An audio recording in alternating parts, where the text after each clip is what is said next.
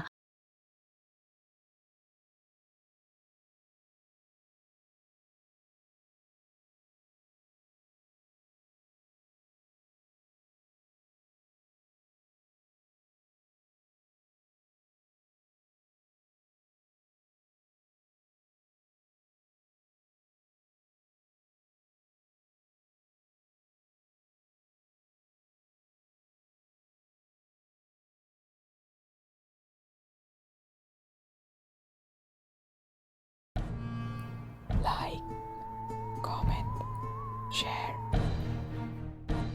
press the bell icon